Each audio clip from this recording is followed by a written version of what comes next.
There's so many soups across different sorts of flavor.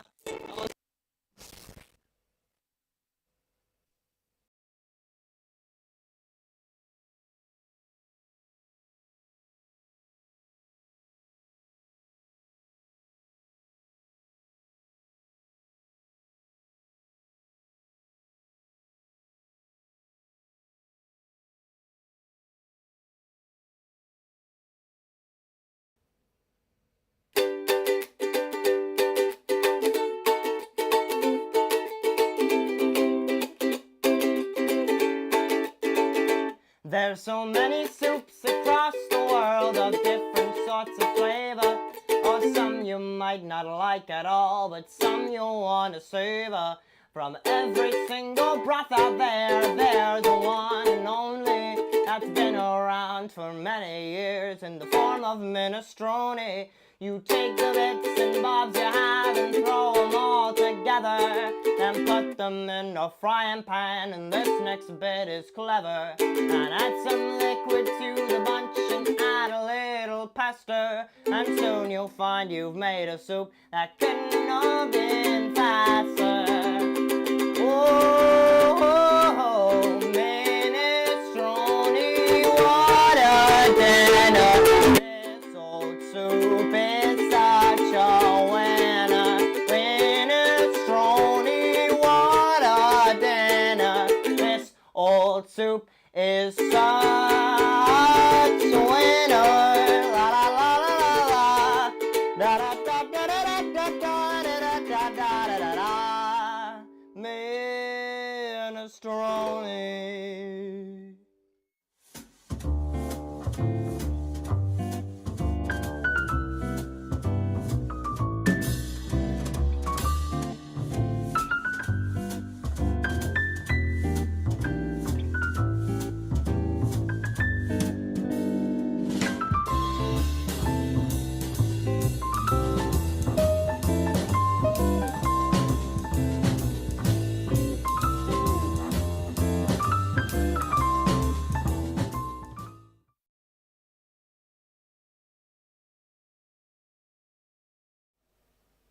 Can they see me? Yes. They can. All right. Hello, everybody.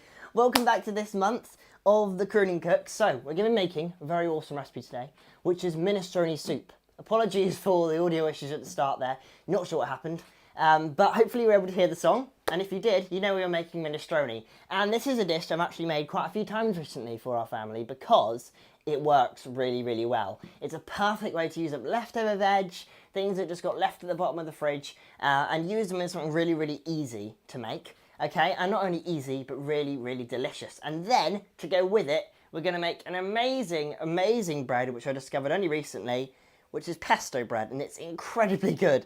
And it is, of course, starring pesto. And it's really, really nice to make, and really, really pays off. So, shall we just dive straight into it? Yeah? I can't see you anymore, we're not on Zoom, but you're there, I hope. So we're good. All right, so we're going to start off this whole process by getting our veg. So I have already pre-chopped my veg and things here. So I've got pre-chopped onion, pre-chopped carrot, pre-chopped celery, and pre-chopped garlic. So I've got a whole bunch there. They say you should eat the rainbow, and there it is. So this is my form of a rainbow. I have some lovely colours going on there, and I'm using red onions. You can use white onions. I'm using carrots. There is other colours of carrots. You can use all kinds of colours. And when it comes to using celery and things like that, if you don't have enough celery, just use more onions, things like that. Okay, so what I'm going to do is I'm going to put all of this finely chopped veg into my pan. Now, I'm not putting this on a heat yet, so I can show you what's going on. So I'm going to put all of this veg into here. Okay, oops. And I'm going to put it all in, like so. Okay, and the thing about minestrone is the fact that you can use whatever you want within limits. But you can, you know, swap out anything that you have. For instance, today I'm using a bit of lettuce and a bit of cabbage because I have some lettuce and I have some cabbage, so I'm just going to use both. And you can really, I suppose the word for it is mix and match, the kind of things you do with it. And so in there you can see all the colours in the pan, which is wonderful. Okay, and what we're going to do is just give it a little shake up so they all come together and get a good mix. Okay, really, really good. And then drizzle in a really nice lug of olive oil. Okay, So olive oil is the best one to use for this. So a nice big squeeze of olive oil going in there. Okay? Really good. Extra virgin is the best to use. All right? Now, we're going to get this onto a heat. So we'll start off at a high heat and then bring it down, okay? Because we just want to start getting them frying and sizzling away. You can use a wooden spoon, that's totally fine. Okay, and just give that a nice stir. And as that starts to fry, I am going to start to add some salt to it, which is over here. Okay, and we're going to add a decent pinch of salt. All right, a really nice pinch. Because with soups, you really want to make sure they're seasoned properly, or else they kind of just don't taste very nice. So I'm going to add 3 decent pinches here, which is really good. Okay, and then some pepper too. Now, I like quite a bit of pepper, to be honest. I think it's nice to have a bit of spice in there. So I add a little bit more than usual. And so, I'm going to give that a mix. And then in a minute, we should start to hear this sizzling away. Okay, so there it is. That's what I've got going on there. Really, really good. Okay? Brilliant. And we're going to put it back into a heat. And we're going to start frying this off. Now, the good thing about this recipe, being a minestrone, is the fact that you can batch cook this. So if it comes to it and you need to feed a feast of people, what you can do is take this recipe and double it, triple it, quadruple it, and then batch cook it. So put it into portions once it's done and freeze it. And you can freeze it, I believe, for up to 3 months. When you take it out, thaw it out in the fridge, 24 hours, and then reheat it. But just be sure when you've reheated it, not to put it back in the freezer again, because that doesn't work. Okay, you can hear this starting to sizzle now. Will they be able to hear me all right over this? Good, good. It's quite loud in the room. And it smells really amazing. And so veg is really the main part of a minestrone soup. It's what really makes it what it is. And I believe it dates back to the Roman days, but I'll get into a bit of that later on. Okay? And some actually believe that minestrone soup is magic. But actually, I think that's superstitious. So, you know, superstitious. I won't repeat it again, but we're good. You got the joke, right? Yeah, good. You just nod the camera to say yes. Yeah, okay, cool. We did get it, good. Right, now I can feel that onion in the back of my throat. Just show you what's going on in here. So there we are. It's sizzling away really nicely in the oil. Really tasty. Good stuff. And we just want to get that frying and sizzling off. And I am going to turn it down now to a medium heat. And if it starts to run dry like mine is, just add some more oil. That's totally fine. Whoa. The lid won't come off.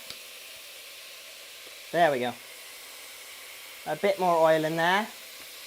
If you only had a splash of oil, a splash of water, that would be good. Really nice. Okay, now what we're going to do is we're going to add our thyme. And I've put all my things laid out in the kitchen here, so I'm struggling to find them all. I have some lovely Italian spices here, some herbs, but you don't have to use that. You can just use thyme, you can use sage, you can use oregano, basil, mint, anything you got really.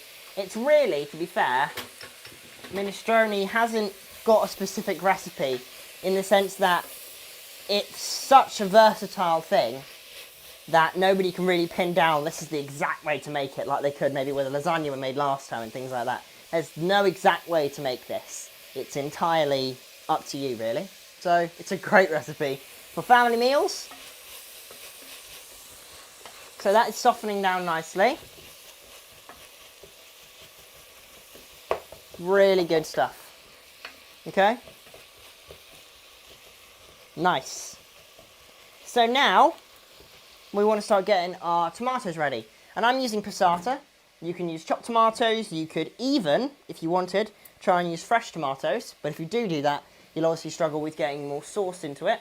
So you could adapt it. You could add stock instead of sauce, being the tomatoes. And you could find some scissors, which I need to do. to cut this open. Ah, I was staring at them the whole time. That's always the way it is. So I have some lovely tomato passata here, and it's really good thing to use. I prefer to use it than chopped tomatoes in most things, just because it really helps to keep the soup nice and smooth. And you want the sauce to be smooth, but obviously, you know, the veg in there is going to be nice and chunky. But you want to have both aspects. You want different textures and things going on. So I like using passata, but it's entirely up to you. Again, mix and match it. It's good stuff. And the word minestrone actually just means big soup. That's literally what it means. So it's fairly easy to remember. So if you say to someone, do you want some big soup? They probably won't know what you mean. But yeah, so that's what minestrone means. And it's a bit of a fun definition, so it's good. And that's why it's good for batch cooking, because it's a big soup, right? So look what's happening in there now. There we are. You can see it started to soften down. Can they see that? Yeah. It's softened down. It looks a bit blacker in the pan than it is in real life. I haven't burnt it, don't worry. So that's what you're looking for. Those kind of sizes getting cooked in there. Really, really good. Okay. Back onto the heat, and I am going to add my tomatoes now. So all of that goes in. Very good. Okay, and if you're using canned tomatoes, that'll be about 2 cans, regular size cans of tomatoes, so about 800 grams worth of chopped tomatoes or passata. And give that a good mix. And mix it in. And the interesting thing about this recipe is actually there is no stock involved, unless of course you swap it in. But the way we get the flavour is actually just straight from the tomato and the salt and things we had in the beginning. So it's really simple, hearty kind of home cooked soup, which I like very, very much. Okay, so that's how it should look now. There we are, tomatoes in there with all the veg intermingling with it. Fantastic. Okay, so that's good. I am going to add another pinch of salt and pepper. It's always good to keep seasoning. And then you should also taste it as well. So there we are, a bit of salt and a bit of pepper. Very, very nice. Fantastic. And the thing is, I like minestrone, but my mum used to make me eat alphabet soup when I was younger. She insisted on telling everyone that I loved it. But actually, to be fair, she would just put words in my mouth. So, you know. Yeah, do you have the sounds with it? No, you don't. Oh, shame. Okay, we could have had some sound effects there, but, you know, we're good. All right, so tomatoes are great. All right, we will add our beans in just a second. And actually, there's a great new way they've made bean cans now, because it's like a vacuum thing. So it just means you can just lift off the lid like that. That's really good. I'm just kidding. I did that earlier. It's much easier just to take it off when we're not live because it's a bit of a pain to take off sometimes. I need a sieve. Where's my sieve? Is it? It's where? Oh, everyone else could see it, but I couldn't. That's very annoying. Okay, so just strain off the beans. If they come in water, it's all right. Just strain it off because we're going to put some of our own water in there in a minute. Okay, so we're just going to strain it off nicely, like so. Very good. And into our pan. And then my next can of beans going in. Really good. And again, with this recipe, you can swap pan and out. So you can even use baked beans. So just like the standard baked bean can, you could use cannellini beans, obviously, which I'm using now. You could use haricot beans, kidney beans. Just really... Broad beans. Well, hang on. Will that work? Don't know. Don't quote me on that. Just running with the beans thing. Yeah. Okay, so in with the cannellini beans for today. If I'm saying that right. I think I am. Okay? And we're just going to give this a nice mix. You could add lentils, you could add pulses of any kind, things of that nature, just to bulk it out. Okay, so look. That's what we're looking at right now. Ooh, very close. Okay, there we are. Kind of looks like a bean chilli. And that's what you're looking for to start with. We're not making chili. Maybe next time. Okay, so there we are. And if you do have any questions, I believe comments are enabled now. Is that right? I believe so. Brilliant. So if you do have any questions, if you have any suggestions for what you want to see next time, feel free to drop them in the comments if they are there. If they're not, then we'll have to see if we can fix that for next time. But there we are. Okay. So we're really, really good, and we have all of that sizzling away and bubbling away in there, which is really nice. All right. Now, what we're going to do at this point is we're going to add in some water. Okay, so we're going to use our can, and we're just going to use the can we had before, and we're just going to fill it up with like maybe 2 or 3 cans worth of water. So that's one going in. Okay, and the reason we're doing this is because we're making the soup now. So we're turning it from being this thick sauce into the soup consistency. I'm just going to start with 2. If you need to add more a bit later on, you can. So I'm just going to give that a good mix, and it will start to appear more like a broth at this point. So I know it's annoying, but I have to keep coming over to the camera. So look, it's just nice and watery. Okay, and you can see there, it's a nice consistency. Okay, really good. And get that bubbling away. So you can leave that there. All right, spoon on, and I'm going to put a lid on as well. Move my ukulele out the way. Yeah. There we go. Ta-da! And on top like so, and I'm leaving that on a medium-high heat just to cook away and to bubble, okay? Now, next step. I'm going to move my knife. The next step will be to make a lovely set of flatbreads. Now these are really easy. If you think we're going to make a really complicated bread, we're not. Okay, we're making a very, very easy type of bread. And thing is, first thing I'm actually going to get you to do, before you go, if you're using your worktop like I am here, what you can do, okay, is just take a bit of kitchen cloth, especially if we're like kneading and rolling dough. We don't want it doing this. Can you see? Okay, so it could just fall off the side. I don't want that happening. So, really easy tip. Take a piece of kitchen paper, a towel, J-cloth, things of that nature, and just run it under a little bit of water, okay? And then what you can do is just put it underneath, like so, and it creates a vacuum and just not going anywhere, okay? It's really good, it works, okay? And it does stop you from slipping around and cutting your hand when it slips, so it's really not a good thing to do. Okay, so we need a bowl, and it's a good thing I had that prepped earlier. We need 400 grams of self-raising flour. We're using self-raising flour because it helps it to rise rather than using yeast if you're making your normal bread. And now what I am going to do, which is kind of an addition of my own, but I am going to add a little swig of olive oil because I find that's really nice. Okay, straight in there. And a really decent pinch of salt. And when I say really decent, I mean really decent, okay? Because when you're making bread, the one thing that tends to happen is it becomes quite flavourless, okay? So I'm using about a teaspoon's like worth. I'm sure you can see what I mean. Ta-da! There we are. And I'm popping that in. And then again, I'm going back for the black pepper because I like it. And then if you want to spice it up from here, you can. Alright, so adding in any form of spice within reason is what you can do. So what I like to do actually is I like to add curry powder.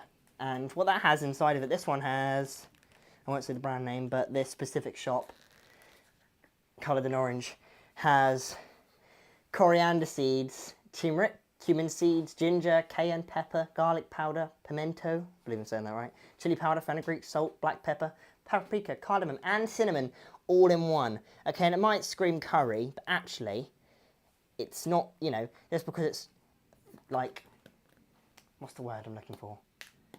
I'm looking for a specific word. Just because it's related to immediately being used in curry doesn't mean it just needs to be used in curry. Okay, so use it in these flatbreads because it's going to add a really good bit of heat to dunk into our delicious hearty minestrone soup. Okay, so next thing I need is not pesto. That's not yet. I need water. So I'm going to grab a jug. Thank you. I'm an amazing granddad. So I have a mug that says it. Not really. But I do need some water. So my water is behind camera. So I'll be there in a moment. Just a second. There we are. So you need about half a mug full, okay, of water.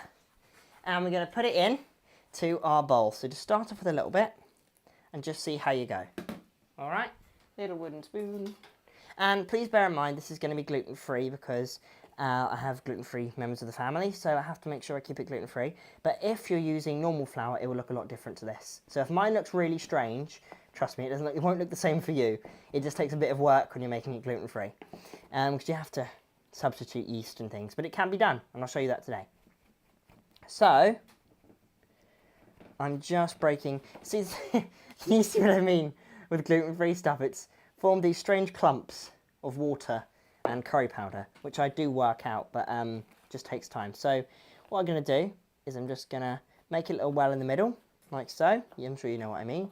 So push it up the sides and a bit more water. And what you're looking for is a dough that is not sticky and wet, but isn't super dried out either. And I'll show you what kind of consistency I mean in a moment. If you've ever made scones and things like that, it's kind of like that kind of consistency we're looking for. So really, really good. And this soup is delicious, but actually, Japanese soup makes me so happy. Sorry. Okay. We're all right. We're okay. We're okay. Okay.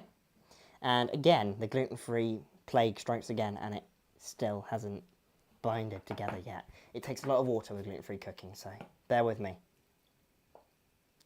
Okay. I'm just going to get with my hands now and give this a good mix. And yes, I'm getting messy, but that's what baking is sometimes all about.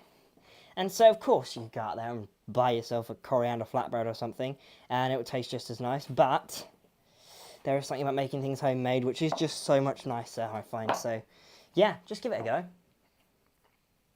There we are. And it is slowly coming together now, after a lot of effort and a lot of water. But yours will probably come together a lot simpler than mine will. I'm just getting it off my fingers. Many ways. So you can make a giant flatbread, if you'd really like to, which would be just creating a gigantic circle and whacking it in a pan, okay, with some oil, and then frying it off and then turning it over. That would be really nice. Tear and share, that kind of thing. But if you want to make them more singular and nice little, you know, like individual portions, you can do that too, okay, and that will work just fine. So I'm just making my extra bit of dough here because I don't want to waste it.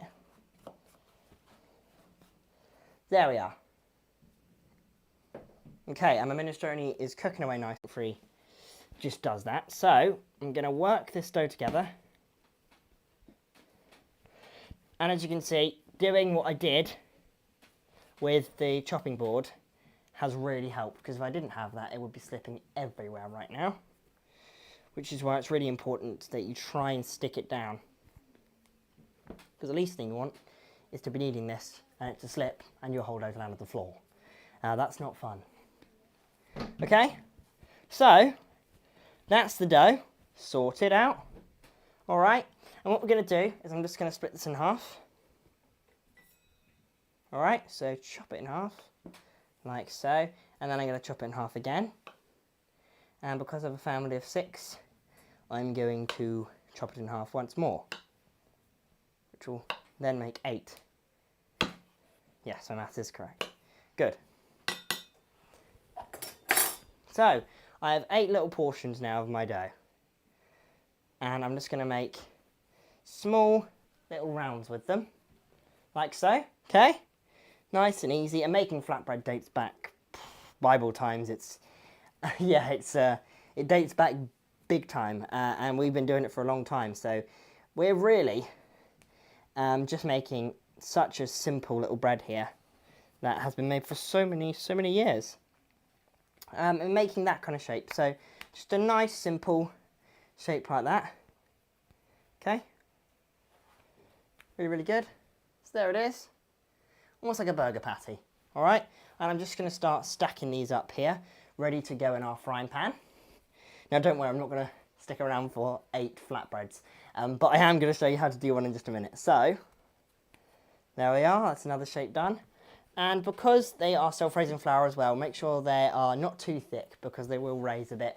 And obviously, you know, you don't want a super thick one. Right, I'm going to stop there for the purpose of you guys on the live stream. Okay, very good. Give my hands a quick wash in the sink.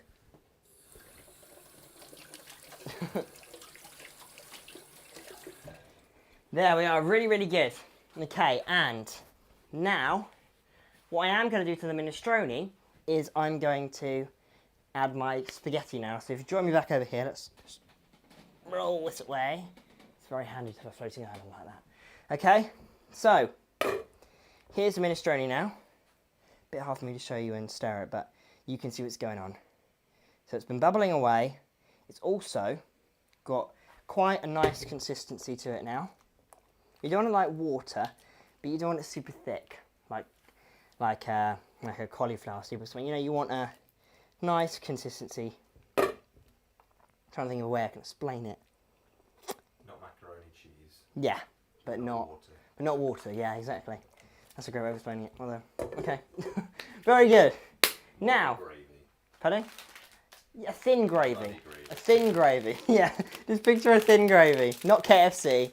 I'm talking thin. So, I am going to add, now there's no measurement for this, I'm sorry, I can't really give you a measurement. It's just like a fistful of spaghetti, you know, think about a rolling pin kind of size, and that's about it. Okay? So, what I'm going to do is I'm going to break it up. So, I'm going to take this end. Yes. And I'm going to put it in, and I'm just going to break it up. Okay, so you take little bit by little bit and you just scrunch it, break it, tear it, rip it, whatever needs to be done, into the pan. Take my next little bit. Okay, and again, if you don't have spaghetti, use any other pasta you got. You could use macaroni, the pasta. You could use, what the pastas are, mine's gone blank. Fusilli, I believe that's the right way of saying it. You can use penne, and just maybe break it up as well. And actually one thing you can do, which is really fun, is if you take a whole load of pasta, what tends to happen is at the back of your store cupboard there's a whole mixture of pastas. Get them all into one big bag and then just give them a bit of a bash and then put them in, and it's like a mixed kind of variety of pasta, which is really fun.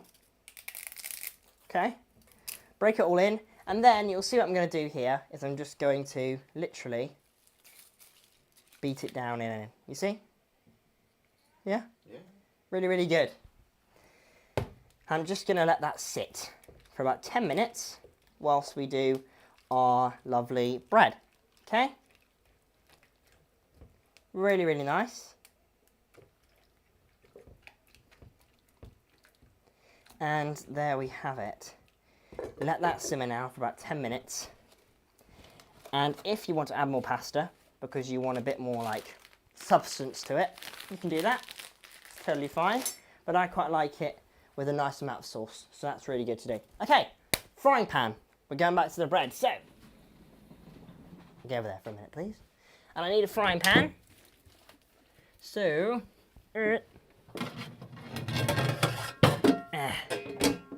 ta-da! Very, very nice. Okay, and we're going to make flatbreads. So I'm going to move this to the back burner. And I'm going to put this one forward here so I can show you what's going on. Can they see it to some extent? They can. Okay, good. They can. That's brilliant. Okay. Ooh. There we go. Lid on. All right, just a little bit of oil going in now. Not too much. If you're using a non-stick pan, you really don't need too much. So I'm probably using about a tablespoon's worth. And then get yourself wrong at the moment. Okay, so what we do is we rub this around the whole base of the pan and up the sides as well, so it's nice and slick.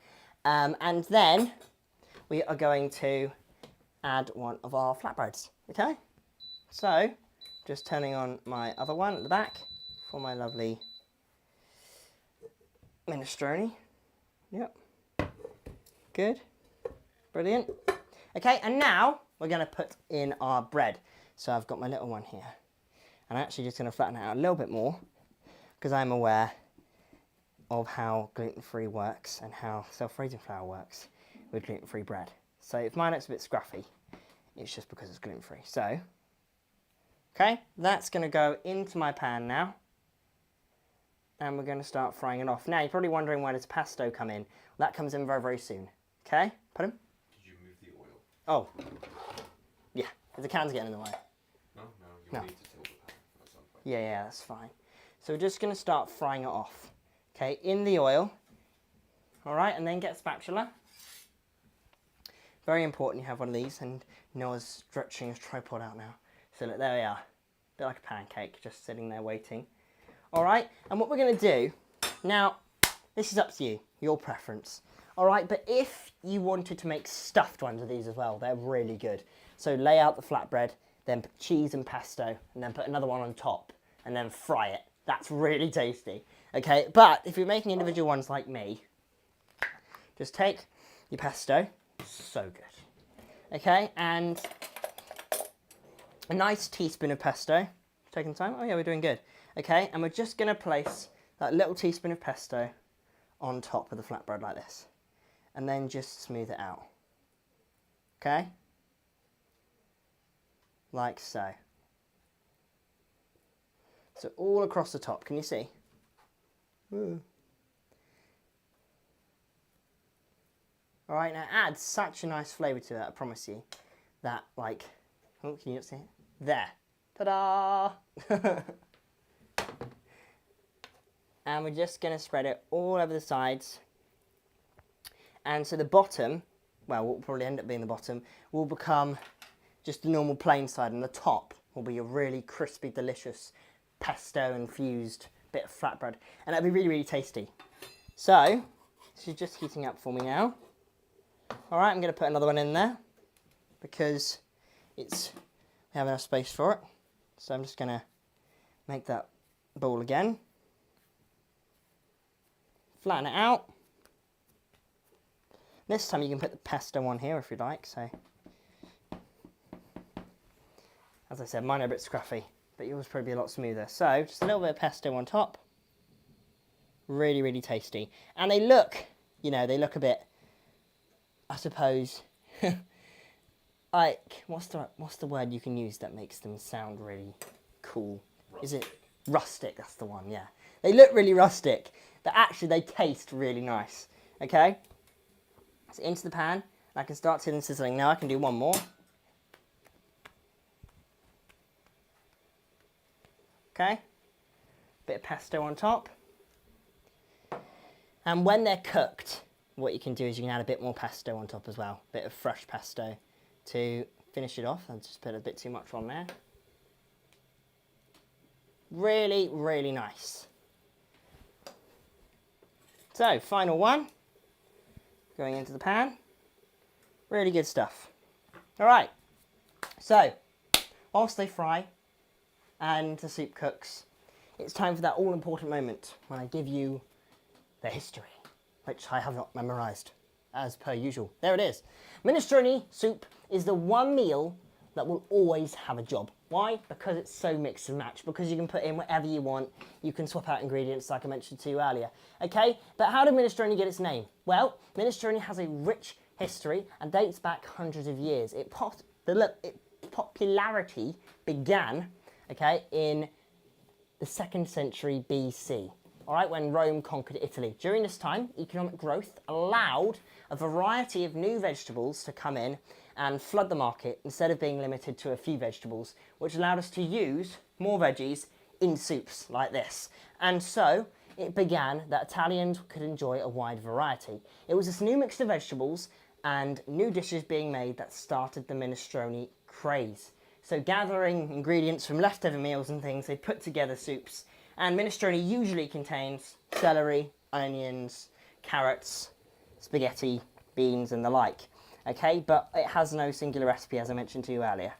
All right. So really, really good. Now I'm going to show you what this minestrone looks like now. There it is. Can you see? Good. So there it is. And the spaghetti's cooking down and really softening up. And the bread smells lovely.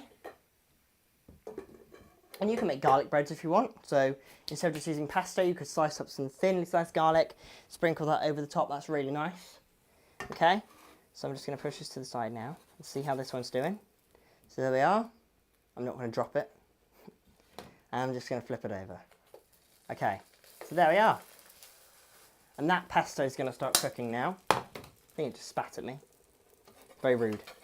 And now I'm going to flip them all over so the pesto side starts cooking. And that's the side with all the flavour. Okay?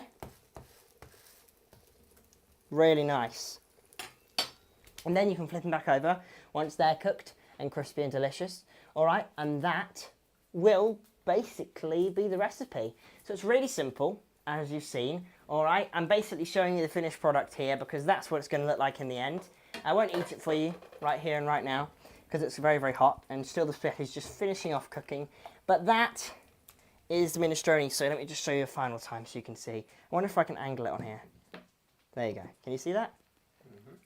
So that's really nice. And that's the consistency. You've got all the little bits and bobs in there, in that delicious silky tomato sauce. And it's really, really tasty.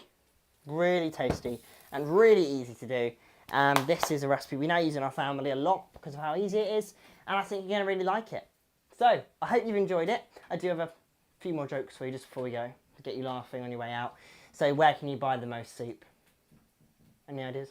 Oh, the supermarket. No, No, the okay. stock market. Yeah, I just got a few more. Let's see. So, how many beans does it take to make an Irish soup? I'm going to do it in an Irish accent. And you might find this funny. Are you ready? How many beans does it take to make an Irish soup? 239, because one more would make it 240. Get that one? You think you get it? You might be smirking, but I can't tell. Please be smiling right now. I find it funny. It's funny.